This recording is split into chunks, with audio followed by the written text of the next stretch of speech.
하나님 말씀 함께 보겠습니다. 함께 보실 하나님 말씀은 마태복음 21장 23절에서 32절까지입니다.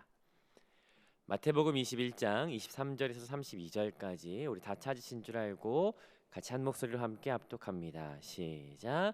예수께서 성전에 들어가 가르칠새 대제사장들과 백성의 장로들이 나와 이르되 내가 무슨 권위로 이런 일을 하느냐 또 누가 이 권위를 주었느냐. 예수께서 대답하시되 나도 한 말을 너희에게 물으리니 너희가 대답하면 나도 무슨 권위로 이런 일을 하는지 이르리라. 요한의 세례가 어디로부터 왔느냐 하늘로부터냐 사람으로부터냐. 그들이 서로 의논하여 이르되 만일 하늘로부터라 하면 어찌하여 그를 믿지 아니하였느냐 할 것이요 만일 사람이로부터 하면 모든 사람이 요한을 선지자로 여기니 백성이 무섭다 하여. 예수께서 대답하여 이르되 우리가 알지 못하노라 하니 예수께서 이르시되 나도 무슨 권위로 이런 일을 하는지 너희에게 이르지 아니하리라. 그러나 너희 생각에는 어떠하냐. 어떤 사람에게 두 아들이 있는데 맏아들에게 가서 이르되 오늘 포도원에 가서 일하라 하니 대답하여 이르되 아버지 가겠나이다 하더니 가지 아니하고 둘째 아들에게 가서 또 그와 같이 말하니 대답하여 이르되 실소이다 하였다가 그 후에 뉘우치고 갔으니 그 둘 중에 누가 아버지의 뜻대로 하였느냐 이르되 둘째 아들이니이다. 예수께서 그들에게 이르시되 내가 진실로 너희에게 이르노니 세리들과 장녀들이 너희보다 먼저 하나님 나라에 들어가리라. 요한이 의의 도로 너희에게 왔거늘 너희는 그를 믿지 아니하였으되 세리와 장녀는 믿었으며 너희는 이것을 보고도 끝내 뉘우쳐 믿지 아니하였도다. 아멘. 우리 같이 말씀을 살펴보도록 하겠습니다. 마태복음을 이해하는 방법에는 아마 여러 가지가 있을 것입니다. 그러나 가장 보편적인 이해는 예수님의 생애를 따라서 마태복음을 살펴보는 것일 것이에요. 그렇다면 마태복음을 우리는 세 부분으로 나눌 수가 있습니다. 1장부터 4장 11절까지는 예수님께서 공생애 하시기 전의 장면이고요. 4장 12절부터 20장까지는 예수님의 공생애 사역을 담고 있습니다. 그리고 21장부터 28장까지는 마지막 예수님의 일주일을 그리고 있죠. 우리는 마태복음 21장을 같이 함께 보고 있습니다. 예루살렘 성에 입성하신 이후의 사건들을 살펴보고 있어요. 특별히 오늘 본문은 예수님께서 일주일의 그 사역 가운데 아주 특별히 중요한 장면을 담고 있습니다. 왜냐면요, 한번 보시겠습니까? 21장 23절은 이렇게 시작돼요. 예수께서 성전에 들어가 가르칠새로 시작하죠. 그리고 24장입니다만 24장 1절에서는 이렇게 이야기해요. 예수께서 성전에서 나와서라고 이야기하는 거예요. 그렇다면 여기 오늘 본문이 시작되는 21장 23절부터 23장까지는요 성전 안에서 벌어진 하나의 사건으로 볼 수가 있습니다. 여러분 마태복음 조금 아시는 분들은 23장은 굉장히 유명해요. 마태복음 5장에서는 복이 있나니 라고 하면서 팔복을 선언하셨죠. 그러나 23장에서는요 그 팔복을 완전히 뒤엎는 화 있을진저 라고 하는 말씀이 7번 쏟아져요. 그런데 다름 아닌 그 화를 당할 사람들은요 바리새인 서기관 율법학자들이죠. 마치 어제 예수님께서 성전을 정화하실 때 상 막 뒤엎고 이러셨던 것은 온순한 편에 속하는 거예요. 예수님께서 종교 지도자를 향해서 23장에서는 날카롭고 거칠게 사형 선고나 다름없는 화 있을진저라고 하는 말을 7번 선언해 버리십니다. 어쩌다가 이 사람들은 그런 소리를 듣게 되었을까요? 그 이유가 오늘 본문부터 22장까지 안에 담겨져 있습니다. 오늘 본문부터 토요일 본문까지는 예수님께서 3번 비유로 말씀하십니다. 그러면서 너희들이 지금 어떤 상태인지를 드러내 보이시죠. 그리고 아마 다음 주 본문일 텐데요. 그리고 나서 예수님께서는 종교 지도자들에게 3번 질문하세요. 이게 말이 질문이지 성경에는 예수님을 시험했다라고 하는 내용이 2번 등장하거든요. 마태복음 안에서 한 단락 안에 예수님 시험했다라고 하는 내용이 2번 나오는 장면이 또 있습니다. 그건 마태복음 4장 예수님 시험 받으실 때 사단에게 시험 받으실 때 거기도 2번 등장하죠. 아무튼 종교 지도자들의 잘못을 이렇게 드러내시는 거예요. 그리고 오늘 그 종교 지도자들을 처음 만나는 장면이 바로 오늘 본문입니다. 23절부터 예수님께서 어떻게 종교 지도자를 만나는지, 종교 지도자들은 어떠한 태도로 예수님을 만나는지 한번 살펴보도록 하겠습니다. 23절 같이 한번 보도록 하시죠. 함께 읽어보겠습니다. 시작. 예수께서 성전에 들어가 가르칠새 대제사장들과 백성의 장로들이 나와 이르되 내가 무슨 권위로 이런 일을 하느냐, 또 누가 이런 권위를 주었느냐. 여러분 아시겠지만 예수님께서는 더 이상 자신이 메시아임을 숨기지 않으셨어요. 이제는 드러내셨어요. 그랬기 때문에 아마 예루살렘 성에 들어오셨을 때부터 수많은 사람들이 예수님 따라왔을 겁니다. 오늘 26절만 봐도요, 종교 지도자들이 백성이 무섭다라고 이야기한 것만 봐도 많은 사람들이 예수님 주위를 뺑 둘러싸고 있었다는 것을 상상해 볼 수 있겠죠. 예수님께서 그리고 성전 안으로 들어오셨습니다. 그리고 23절에 보니까 가르치셨어요. 예수님께서 이 땅 가운데 하셨던 사역은 세 가지입니다. 가전고라고 하는데요, 가르치시고 고치시고 천국 복음을 전파하셨어요. 예수님께서는 마지막 때가 다가옴에도 불구하고 여전히 그 자리에서 이 사역을 계속하셨던 것을 보게 됩니다. 그때 누군가가 다가와요. 누가 다가옵니까? 대제사장들과 백성들의 장로가 다가오는 거예요. 마가복음, 누가복음에서는 동일한 본문에서 여기 서기관들도 포함시키거든요. 아무튼 종교 지도자들 중에 높은 사람들이 예수님께 다가왔던 것이에요. 왜 왔을까요? 예수님께 물어봅니다. 23절 내용인데요, 이렇게 물어요. 내가 무슨 권위로 이런 일을 하느냐, 누가 이런 권위를 줬느냐라고 물어보는 거예요.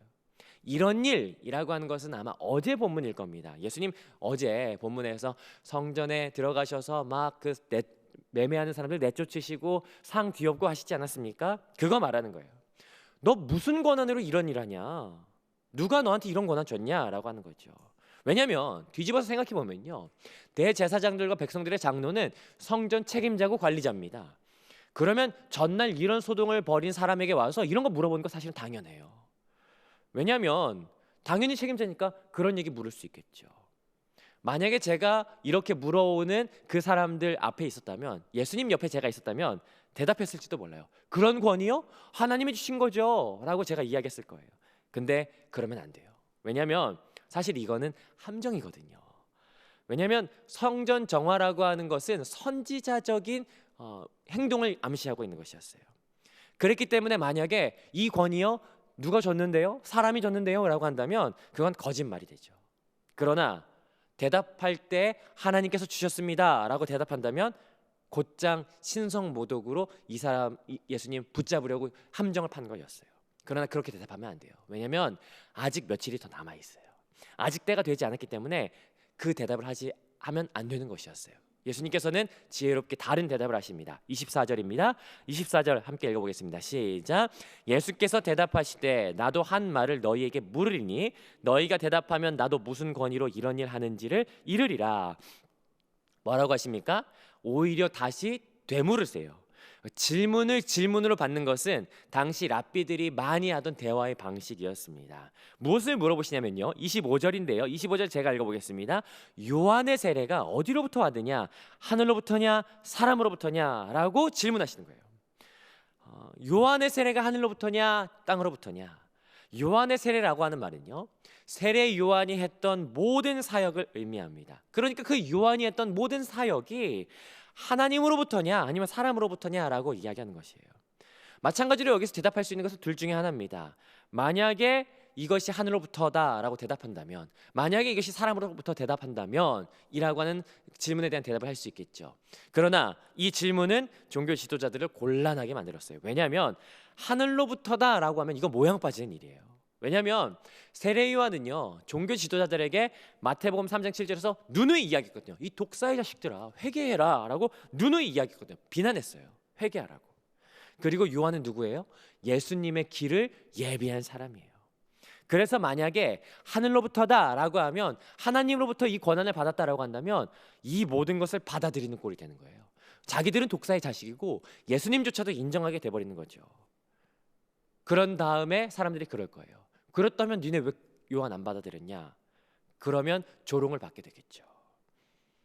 그렇다면 할 수 있는 대답은 또 다른 거겠죠. 사람으로부터다 라고 대답을 한다면, 그렇다면 사람들, 여기 수많은 사람들이 분노할 거예요. 왜냐하면 이 모든 사람들은 세례 요한을 선지자로 알았거든요.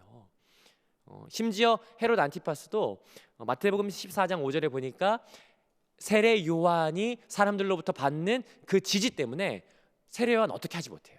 힘들어했어요.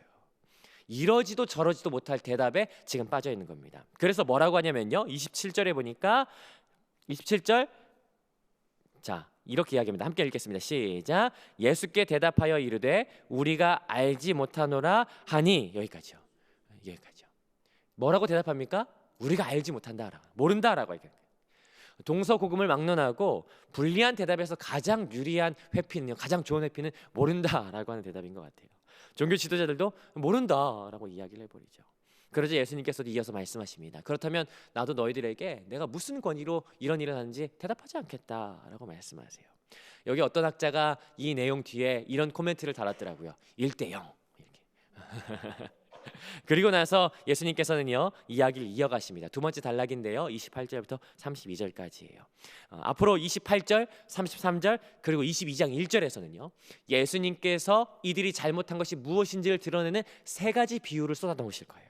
그 중에 첫 번째 비유가 오늘 28절에 나오죠. 28절은 질문으로서 이들을 주목하게 하십니다. 그러면 너희 생각에는 어떠하냐? 라고 하면서 주목하게 하세요. 여기 그 너희는 이라고 하는 거는 여기 앞에 있는 종교 지도자들이죠. 너희는 이 이야기 어떻게 생각하냐? 한번 들어볼래? 라고 하면서 비유를 들려주세요. 그게 28절부터 30절까지입니다. 그런데 28절부터 30절까지 개역개정은요, 번역이 조금 아쉬워요. 그래서 사실은 새 번역이 훨씬 더 번역을 잘했거든요. 제가 새 번역을 여러분 읽어드릴 테니까 눈으로 한번 따라오시면서 어떻게 다른지 한번 보시면 좋을 것 같아요. 제가 28절부터 30절까지 새 번역 성경으로 읽어드리겠습니다. 28절입니다. 너희는 어떻게 생각하느냐? 어떤 사람에게 아들이 둘 있는데 아버지가 맏아들에게 가서 얘야 너 오늘 포도원에 가서 일하라 라고 말하였다. 그리고 29절입니다. 문제는 29절부터 30절까지 약간 다른 번역이에요. 자, 29절. 그런데 맏아들은 대답하기를 싫습니다 하고 말하였다. 그러나 그 뒤에는 그는 뉘우치고 일하러 갔다. 30절. 아버지는 둘째 아들에게 가서 같은 말을 하였다. 그는 대답하기를 예 가겠습니다 아버지 하고서는 가지 않았다. 약간 그 첫째 아들과 둘째 아들의 내용이 약간 달라져 있죠. 여러분 어떤 내용입니까? 정리를 하자면 맥락은 비슷합니다. 어떤 사람에게 아들이 몇 명 있었어요? 2명이 있었어요. 그런데 아버지가 그 아들들에게 말하는 거죠. 오늘 포도원에 가서 일 좀 해야겠다라고 이야기해요. 그러자 첫째와 둘째의 대답이 반대입니다. 첫째는 새 번역 성경에 의하면 뭐라고 하냐면 싫습니다라고 했는데 뉘우치고 가서 일하러 갔어요. 근데 둘째는 뭐라고 얘기하냐면요, 이 문장이 중요한데요, 예 가겠습니다 아버지라고 했어요. 그런데 가지 않았어요.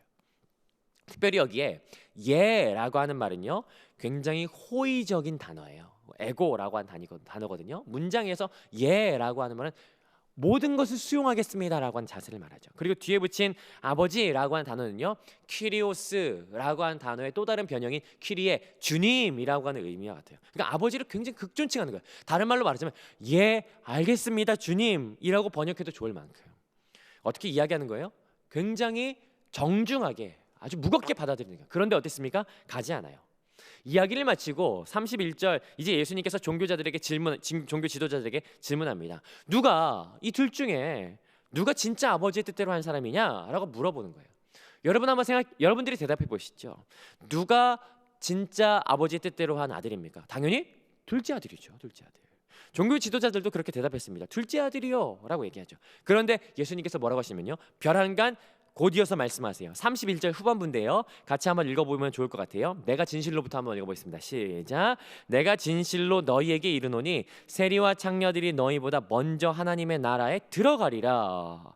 갑자기 이게 무슨 말이에요? 사실 생략된 설명이 있어야겠죠. 말만 그럴싸하게 하고 안 간 둘째 아들이 바로 너희 모습이야.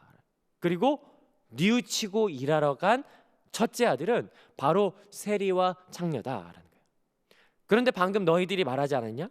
진짜 아버지의 뜻대로 한 사람은 첫째 아들입니다라고 했다고.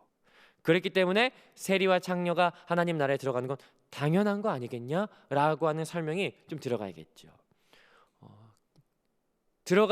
천국에 들어가지 못할 사람들이 바로 너다라고 얘기했어요. 아마 종교 지도자들이 억울했을지도 모르겠어요. 왜 우리가 둘째 아들입니까? 우리가 언제 순종하지 않았습니까? 라고 했을 수 있어요. 그러자 예수님께서는 32절 이렇게 말씀하세요. 32절 같이 한번 읽어보겠습니다. 시작. 요한이 의의 도로 너희에게 왔거늘 너희는 그를 믿지 아니하였으되 세리와 창녀는 믿었으며 너희는 이것을 보고도 끝내 뉘우쳐 믿지 아니하였도다. 먼저는 요한이 의의 도로 왔다라고 이야기해요. 이 말은 어떤 말이냐면요, 요한이 무엇이 의로운지를 하나님의 말씀으로 알려주었다라고 하는 의미입니다. 의로운 것을 언제 요한이 말씀으로 알려주었어요? 말했죠. 요한복음 1장 29절 제가 읽어보겠습니다. 이튿날 요한이, 세례 요한이에요, 예수께서 자기에게 나오심을 보고 이르되 뭐라고 합니까? 보라, 세상 죄를 지고 가는 하나님의 아들이로다 라고 이야기해요. 그리고 요한이 이렇게 이야기합니다. 요한복음 1장 34절 요한이 보고 그가 하나님의 아들이심을 증언하였노라 하니라. 요한은 예수님에 대하여 의로운 것, 하나님의 아들이심을, 세상 죄를 지고 가는 어린 양임을 전했어요. 그러므로 요한이 말한 것은 무엇을 말하는 거냐면요, 예수님을 말하는 것이에요. 그런데 32절에 의하면 그런데 너희는 어떻게 했다는 거예요? 보니까 믿지 않았다. 믿지 않았다가 두 번 반복돼요. 믿지 않았다, 그리고 끝에도 너희는 믿지 않았다. 그리고 그 사이에 뭐라고 이야기합니까? 그러나 세리와 창녀는 믿었다라는 것이에요. 이 차이였어요. 실제로 누가복음 15장 1절에 보니까 모든 세리와 죄인들이 말씀을 들으러 예수님께 가까이 왔다라고 이야기해요. 세리와 죄인들은 예수님의 말씀을 듣기 위해서 가까이 왔어요. 그러나 종교 지도자들은요, 예수님을 알았지만, 메시아를 알았지만 마치 둘째 아들처럼 주라 부르고 예라고 하는 정중한 말씀에 대한 배경 지식이 있었음에도 불구하고, 동방박사 때도 그렇지 않았습니까? 예수님이 베들레헴에서 태어날 것을 미리 알았던 사람들은 바로 성경을 연구하는 사람들이었어요. 그러나 그들은 믿지 않았다라고 하는 것이에요. 자, 오늘 말씀을 좀 정리해 보겠습니다.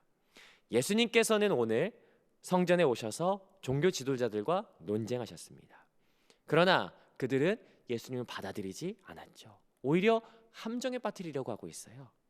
그러나 예수님은 함정에 빠지지 않으시고 오히려 질문으로 그들의 잘못을 드러내시는 것을 보게 됩니다. 세리와 죄인들보다 못한 종교 지도자들을 보게 되는 거죠. 그런데 오늘 말씀을 좀 살펴보면요, 여러분들은 혹시 그런 생각이 들진 않으신지 모르겠습니다. 혹시 이 제사장, 백성의 장로들, 그리고 서기관들, 종교 지도자들 혹시 불쌍하다는 생각 들진 않으십니까? 좀 어제 말씀을 계속 준비하면서 계속 드는 질문이에요. 아니 왜 이 사람들은 하나님의 신 예수님을 왜 믿지 못할까? 왜 받아들이지 못할까? 대체 무엇이 이 사람들을 믿지 못하게 만드는 걸까라는 생각이 들어요. 여러분 그렇지 않습니까? 이 사람들은 제사장이에요. 누구보다도 하나님을 가장 많이 사랑할 것 같은 사람들이에요. 누구보다 가장 많이 말씀에 가까이 있을 사람이에요. 누구보다 예배 현장에 가장 많이 참여할 사람들이라고요. 그런데 왜 저들로 하여금 예수님 거부하게 만들까? 여러분 제사장만큼 경건에 힘쓴 사람이 있었을까요? 제사장들은요, 시간 되면 예배했어요. 그리고 시간을 정해두고, 유대인들은 지금도 그렇죠, 시간을 정해두고 금식했어요. 얼마나 열심인데요. 경건 생활을 따라갈 수가 없어요. 저희가 뭐 끼키야 읽는 하루 성경 읽기 석장 상대가 안 됩니다. 그 사람들은요, 손으로 짚어가면서 얼마나 많이 읽고 암송하는데요, 절대 따라갈 수가 없어요. 그 누구도 이 사람들을 향해서 믿음 없다고 이야기할 수 있는 사람은 아무도 없을 겁니다. 그럼 대체 어디에서 잘못된 걸까? 여러분 오늘 본문을 다시 한번 천천히 살펴보면요, 이들이 예수님께 나와서 따져 물을 때에도요, 사실 이들은요 정당한 입장이었을 거예요. 왜냐하면 철저하게 성전을 수호하고 보호하고자 하는 입장에서 나온 거예요. 보세요, 우리 교회에 누가 와서 난리 피우고 이거 다 뒤엎고 이거 막 다 깨부시고 그런다면 여러분 가만히 있으시겠습니까? 아니죠. 당연히 와서 얘기해야죠. 잘못됐습니다라고 이야기해야죠. 예수님에게 간보려고 와서 질문하는 속셈도요, 어떻게 보면요 잘못된 이단인지 아닌지를 수호하고자 하는 공동체를 향한 마음이었을 거예요. 그런데 예수님은 여지없이 얘기하죠. 니네 믿음 없어 라고 이야기하세요. 거꾸로 생각해 보면요, 누구보다 믿음 좋지 않았을까요? 믿음이 없었을까요? 이들에게는 잘못된 믿음이 있었어요.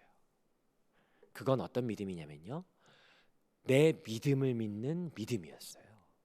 이런 믿음은 중요해요. 그러나 그보다 더 중요한 게 뭔지 아십니까? 믿음의 대상입니다. 내가 내 믿음을 믿는 믿음은 나를 구원할 수가 없어요. 우리가 소유해야 할 믿음은 예수 그리스도를 믿는 믿음이지 내 믿음을 믿는 믿음이 아니라는 것이에요. 여러분, 왜 내 믿음을 믿는 믿음에는 문제가 있는지 아십니까? 내가 믿음이 있어, 내 믿음이 이 정도 좋아 라고 하는 이 믿음을 신뢰하는 믿음은요, 첫 번째, 죄를 가볍게 여기게 됩니다. 왜냐하면 내가 믿음이 이 정도 있는데, 내가 믿음이 이 정도 있다라고 하는 이 정도 기준만큼 더 작은 죄들은요 아무것도 아닌 게 돼버려요. 여러분, 그렇게 되면 어떻게 되는지 아십니까? 그만큼 예수 그리스도의 십자가를 필요치 않게 된다는 사실이에요. 두 번째 문제는 뭔지 아십니까? 자기 자신은 정당화예요. 예수님이 말씀하시는 것만큼 내가 철저하게 부패했고 내가 무능력하고 나의 힘으로 할 수 없다라고 하는 것이 우리들의 태도여야 되는데, 나에게는 이 정도 믿음이 있어, 그렇기 때문에 나는 그럴 사람이 아니야 라고 하는 정당화가 생긴다는 것이에요. 역시 동일하게 그만큼 예수 그리스도가 필요하지 않게 됩니다. 여러분, 종교 지도자의 태도가 그렇지 않습니까? 나 잘 믿고 있어, 나 이 정도 있어, 나 금식해, 나에게 경건의 삶이 있어, 나 제사장이야 라고 하는 나의 믿음을 믿는 믿음이 자기들에게 있었던 것이에요. 그만큼 예수님 필요하지 않았던 것이에요. 여러분, 오늘 우리가 우리의 믿음을 다시 한번 살펴보지 않으시겠습니까? 우리에게는요, 우리가 행하는 믿음의 행위나 믿음의 말들이나 믿음의 태도나 어떤 내가 가지고 있는 믿음을 믿는 믿음이 아닌 것이에요. 우리에게 정말 필요한 것은 전적으로 예수 그리스도만이 우리의 믿음의 주가 되신다라고 하는 그 믿음이죠. 우리에게는 의존적으로, 전적으로 예수님만이 필요하다라고 하는 사실입니다. 세리와 죄인들에게는 다른 의지할 것이 없었어요. 내세울 곳이 없었다고요. 그래서 오직 예수님만 의지할 수밖에 없었던 것이에요. 여러분, 혹시 오늘 우리가 하루의 삶을 살아가면서 이 믿음 좀 같이 소유하지 않으시겠습니까? 예수 그리스도를 믿는 믿음, 내가 지금까지 걸어왔던 믿음의 삶을 내세우고 믿는 믿음이 아니라 이 순간에도 어린아이같이 온전히 주님밖에 없어요 라고 고백할 수 있는 그 믿음이 오늘 저와 여러분들 가운데 있었으면 좋겠습니다. 종교 지도자들은 그 안에 가득 찬 믿음이 그들을 믿지 못하게 만들었어요. 오늘 이 하루를 살아가시며 같이 함께 간구하시며 주님, 나에게 주님밖에 없어요 라고 하는 그 순수한 믿음 허락하여 주시옵소서라고 같이 기도하지 않으시겠습니까? 예수님만 바라보는 믿음, 오직 주님만이 나의 주가 되시는 그 믿음으로 오늘 하루를 걸어가시는 저와 여러분들의 되시기를 주님의 이름으로 축복합니다.